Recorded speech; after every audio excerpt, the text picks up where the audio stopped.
فرش التراب يضمني.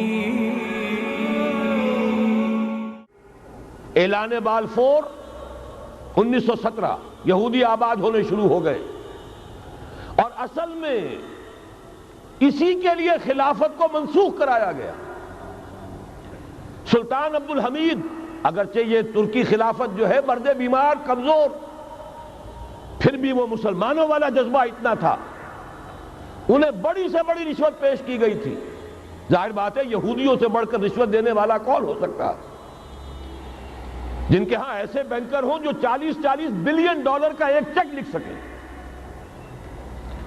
پھر یہ کہ ان پر سیاسی دباؤ بہت ڈالا گیا۔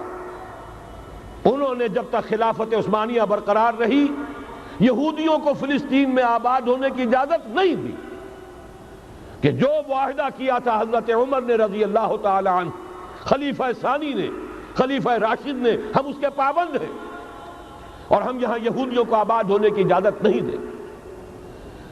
لہذا انہوں نے اس خلافت ہی کا بستر طے کرایا، اس لیے کہ نہ رہے بانس نہ بجے بانسری، نہ مسلمانوں کی وحدت ملی کی کوئی علامت دنیا میں باقی رہے، اور نہ مسلمان کسی مسئلے پر جمع ہو کر کوئی موقف اختیار کر سکے۔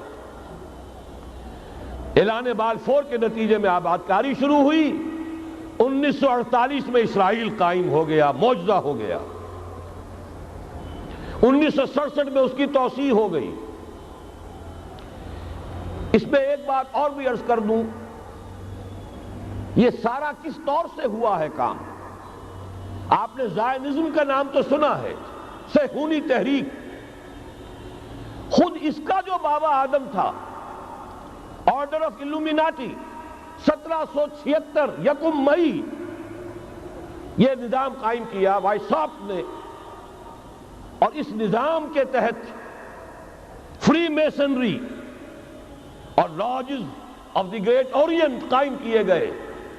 یہ سارا ہتھ کنڈا وہ ابلیسی نظام، اس کی تفصیل ایک کینیڈین آتھر نے لکھی ہے کتاب میں، پونز ان دی گیم۔ یہ سارا دھندا ایک شیطانی چکر ہے، ابلیسی چال ہے، اور اس کے ذریعے سے اسرائیل قائم ہوا، اور اس کی توسیع بھی ہوئی 1967 میں۔ اب یہاں تک پہنچنے کے بعد ان کے پیش نظر بقیہ دنیا کی تسخیر اور اسے فتح کرنے کا معاملہ ہے، اور سب سے بڑھ کر اسلام کی بیخکنی اور اس کا راستہ روکنا، یہ ان کے پیش نظر ہے۔ یریدون لیطفئوا نور اللہ بافواہہم۔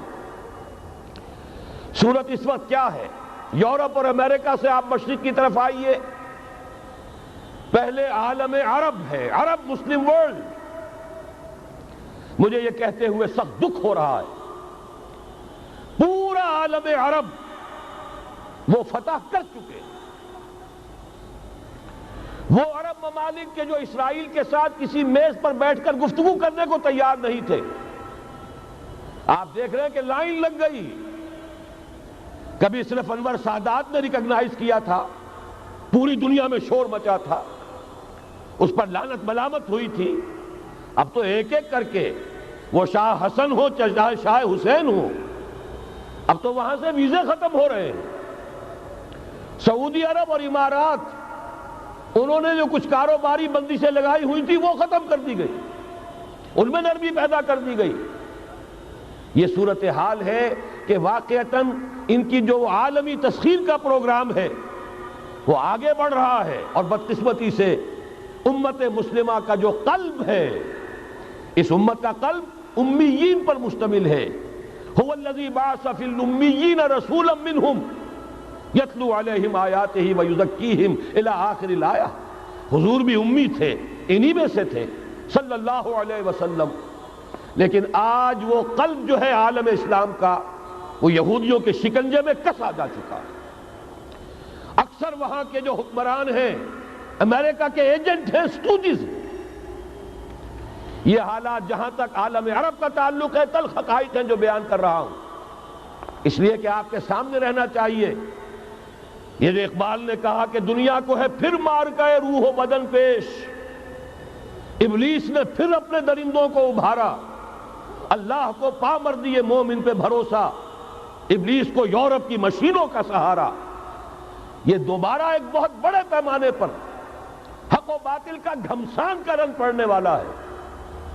ملاحم کی جو حضور صلی اللہ علیہ وسلم نے پیشین گوئیاں فرمائی، الملحمۃ العظمی، تاریخ انسانی کی عظیم ترین جنگ جو ابھی آنے والی ہے، اس کو سمجھ لیجئے اچھی طریقے سے کہ اس میں جو قوتیں ایک دوسرے کے مقابل آ رہی ہیں وہ کون سی ہیں۔ نیو ورلڈ آرڈر کہنے کو امریکہ کے زیر قیادت ہے، حقیقت میں امریکہ خود یہودیوں کے پنجے میں ہے۔ یہ وہی ابلیسی طاقت ہے جو آگے بڑھ رہی ہے۔ عالم عرب کو فتح کرنے کے بعد اب ان کے پاس اگلا عالم اسلام کا حصہ ہے، غیر عرب مسلم ورلڈ۔ ایران ہے، اس کے شمال مشرق میں ترکستان ہے، روسی اور چینی، مشرق میں افغانستان ہے، پاکستان ہے، یہ ایک بہت بڑا سالڈ بلاک ہے۔ اس کے بعد اگرچہ ہندوستان آتا ہے، بھارت، ظاہر بات ہے کہ وہاں مسلمان اقلیت میں ہیں سوائے کشمیر کے، لیکن یہ نوٹ کیجئے کہ وہاں بھی کم سے کم 15-18 کروڑ مسلمان موجود ہیں۔ آج بھی دنیا کا سب سے بڑا ملک جس میں مسلمانوں کی تعداد اور جن کی نفری سب سے بڑھ کر ہے وہ بھارت ہے۔ اس کے بعد پھر انڈونیشیا، ملائیشیا ہے، اس سے آگے ہے پھر فار ایسٹ، ابھی انہیں فتح کرنا ہے۔ نیو ورلڈ آرڈر کا یوں سمجھئے کہ ابھی یہ ہارڈ نٹ ٹو کریک، ابھی ایک لوہے کا چنا ہے چائنا کی شکل میں موجود۔ اور مجھے یاد آ رہا ہے ڈی گال کے الفاظ بہت سے لوگوں نے سنے ہوں گے، اس نے کہا تھا کہ ہم نے خام خواہ روس کو اپنا دشمن بنا لیا ہے، وہ تو ہمارا بھائی ہے، وائٹ ریسس، وہ تو بنیادی طور پر یورپین قوم ہے۔ Beware of the yellow masses of the East, تمہیں گھبرانا چاہیے، تمہیں خبر لینی چاہیے، وہ مشرق بعید کے جو زرد رو لوگ ہیں، China, Indo China, Japan, yellow races. ابھی اس نیو ورلڈ آرڈر کے لیے جو فتح عالم اور تسخیر عالم کا پروگرام ہے، اس میں پہلے غیر عرب مسلمان دنیا اور پھر یہ فار ایسٹ کا خاص طور پر یلو ماسز، یہ ہے کہ جنہیں ابھی انہیں ٹیکل کرنا ہے۔ اور اسی لیے میں عرض کرنا چاہتا ہوں، حقائق ہمارے سامنے رہنا چاہیے۔